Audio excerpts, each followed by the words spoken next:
Salve galera, seja bem-vindo ao canal Virtual Education e essa é a nossa primeira aula do nosso curso de mecânica. Bem, essa aula é destinada aos alunos de física e engenharia, tá? Que vai estar cursando a disciplina de mecânica, também conhecida como Física 1.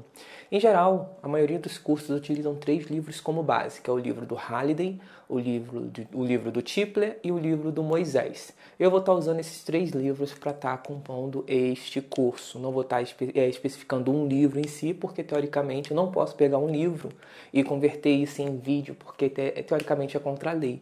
Então isso aqui vai ser a minha versão, aonde vou estar usando como base esses 3 livros, ok? Começando aqui, só para que vocês tenham ideia do que vocês vão estudar, que eu acho super interessante que quando vocês têm a ideia do que vocês vão estudar, ou o objetivo do curso, isso fica mais fácil para vocês entenderem cada ponto, cada etapa do nosso curso, tá? Então a ideia é a seguinte, a parte de mecânica, de modo geral, também conhecida como Física 1, ok? Ela é dividida em 3 partes. E essas 3 partes, elas vão dar origem às provas em si. Basicamente, quando fazemos o curso de mecânica, a maioria dos professores aplicam 3 provas, onde vai estar analisando justamente essas 3 partes. A primeira é a cinemática.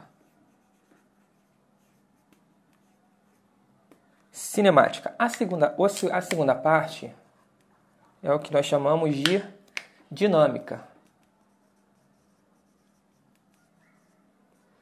E a terceira e última parte é a parte de rotação.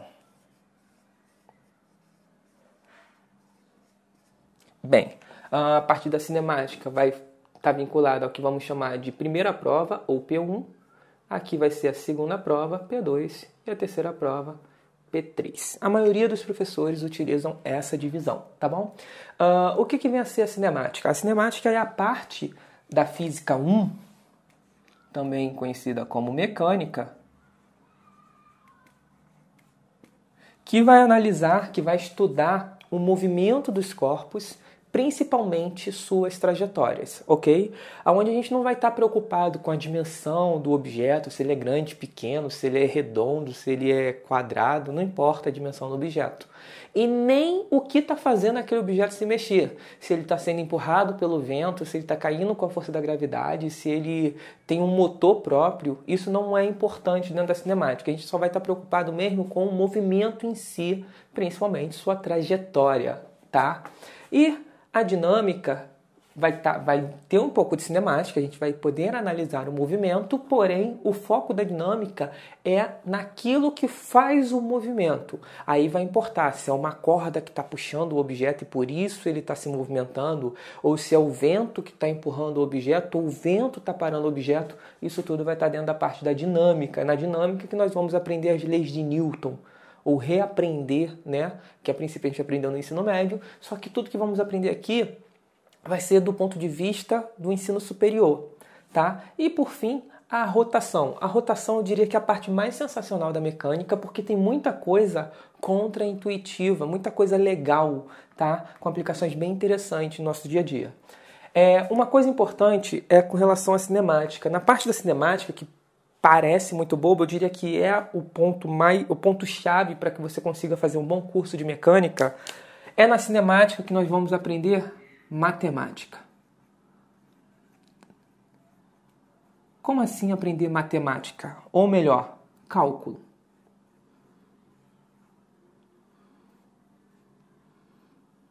Cálculo. Como assim? É na cinemática que nós vamos conseguir vincular a ideia de derivada integral, que normalmente nós aprendemos lá na disciplina de cálculo 1, nós aprendemos a derivar e aprendemos a integrar. Mas uma coisa que muitos alunos têm dificuldade é saber quando que ele tem que derivar e quando ele tem que integrar numa questão de física. E é justamente na cinemática que nós vamos aprender a fazer essas coisas. Aprendendo isso na cinemática, vamos aplicar também na dinâmica e também vamos aplicar alguma coisinha ali em rotação. Então eu diria que cinemática é muito importante porque é quando vocês finalmente vão conseguir começar a mesclar a disciplina cálculo com a disciplina de física. Bem, entendendo esse corpo, essa lógica aqui, Todos os livros de física, seja o Halliday, Moisés ou Tipler, eles têm um capítulo especial. O primeiro capítulo ele não começa direto em cinemática. Ele tem um capítulo onde ele vai falar um pouco sobre a linguagem científica, sobre o que a física faz, o que é interessante da física, quais são os pontos de observação da física. E a primeira coisa que é falado é sobre as grandezas.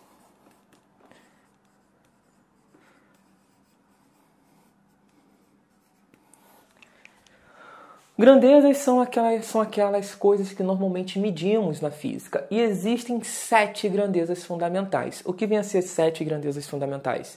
Elas se assemelham à ideia das nossas joias do infinito lá do nosso universo da Marvel, onde as joias que foram as joias que construíram todo o universo. As 7 grandezas fundamentais é tudo o que é feito, é tudo que existe no nosso universo. Tudo que existe basicamente deriva das grandezas fundamentais. E as grandezas fundamentais não têm uma explicação, elas simplesmente existem por si só. Dentre as 7, destacam-se 3 para a gente. Temos o tempo, temos o espaço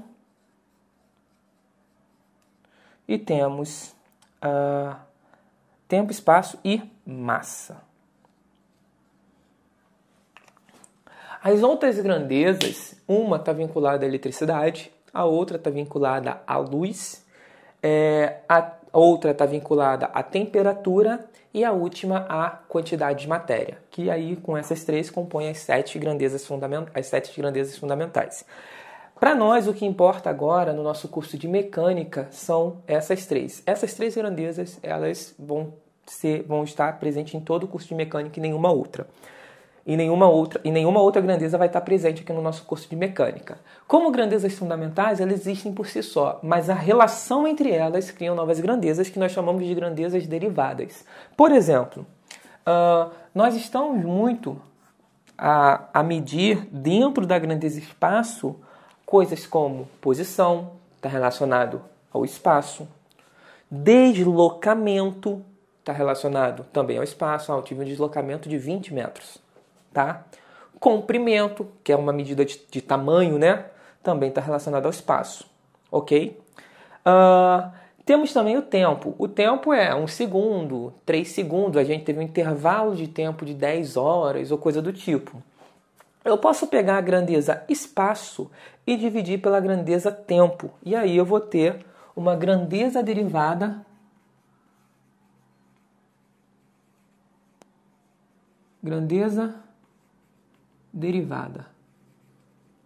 que vai ser espaço pelo tempo.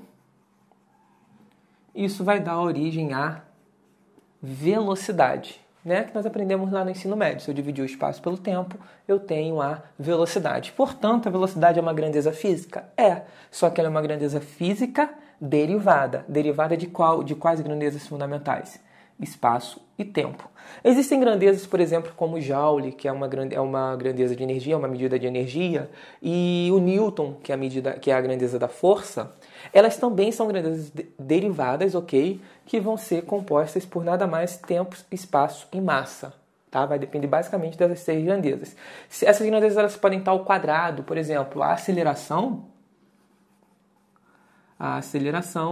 vai ser espaço dividido por tempo vezes tempo, que nada mais é do que o tempo ao quadrado, né? Aqui, espaço pelo tempo, aí entra uma medida comum, é metro por segundo ou quilômetro por hora.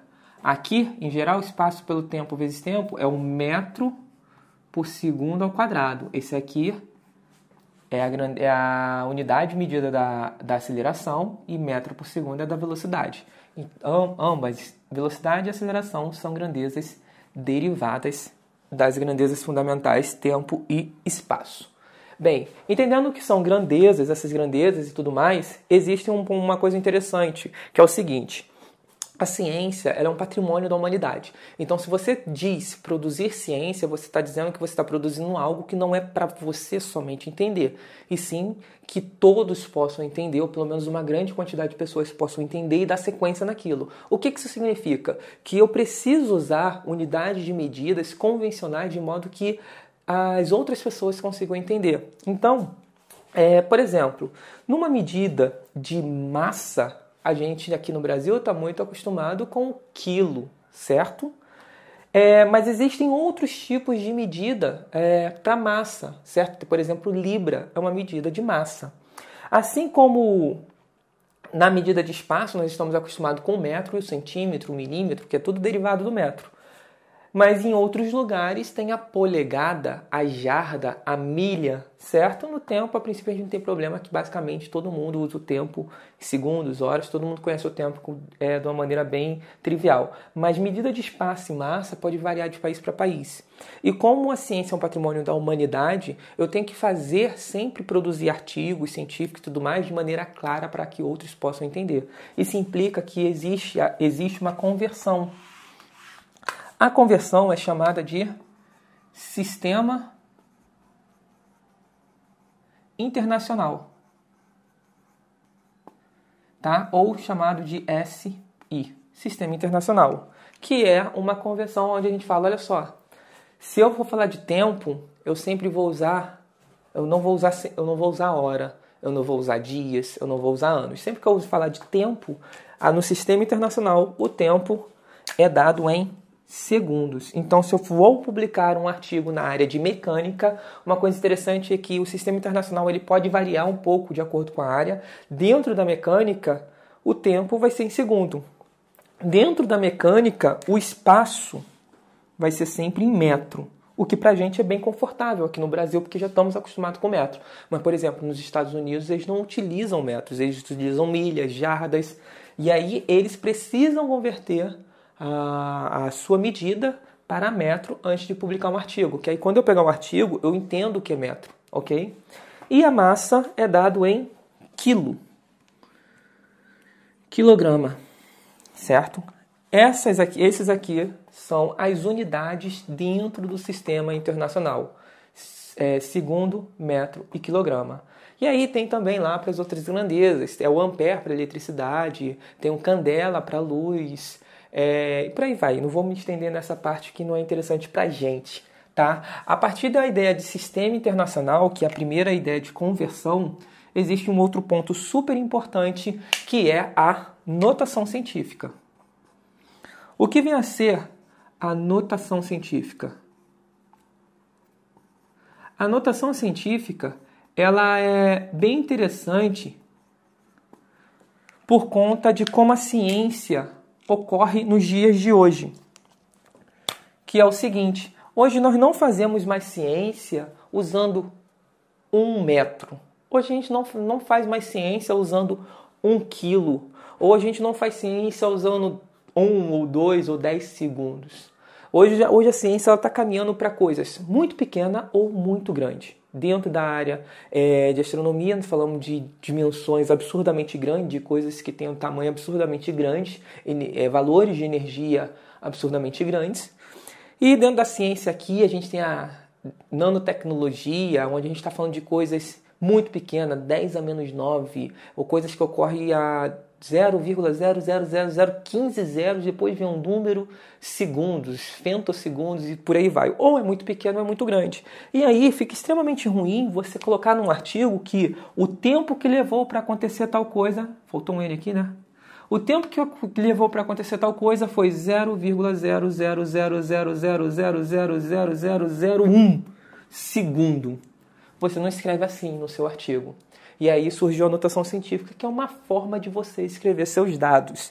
Essa parte de notação científica e também tem a parte de algarismo significativo, elas caminham juntos. Algarismos significativos. Elas caminham meio que juntas, tá? A notação científica ela tem uma base bem simples, que é, se você tiver um número muito grande, por exemplo, 7, 8, 9324. Isso é um número muito grande, vírgula 0. Você deve escrever esse número sempre com apenas um algarismo antes da vírgula. Então, eu vou pegar aqui o 7, vírgula, e aí eu coloco todos os outros números. 8, 9, 3, 2, 4, tá aqui o meu número. E aí eu uso a potência de base 10, ou seja, 10 vezes. No caso, para eu caminhar com a vírgula para a direita, eu vou caminhar 1, 2, 3, 4, 5, para voltar com a vírgula para cá. Então vai ficar 10 elevado a 5, tá? Essa é a ideia da notação científica. Eu sempre vou ter um número somente antes da vírgula, tá? Depois da vírgula eu posso ter infinitos números e o que vai determinar quantos números eu vou ter depois da vírgula vai ser os algarismos significativos. Eu não vou entrar em detalhe nessa parte porque essa parte compete à parte de física experimental, que basicamente é o foco dentro da disciplina. É como você tratar os seus dados, como você definir a quantidade de algarismos significativos, tá? Com base nos seus experimentos e tudo mais. Isso aqui eu só estou comentando porque todo livro, a princípio, comenta. Isso pode ser cobrado, uma coisa bobinha, na sua prova, tá? Ou, dependendo do professor, pode até te ajudar a resolver algum problema ou facilitar, considerar algumas casas decimais a menos ou a mais, ok? Não é tão importante para o nosso curso aqui da parte de física teórica, ok?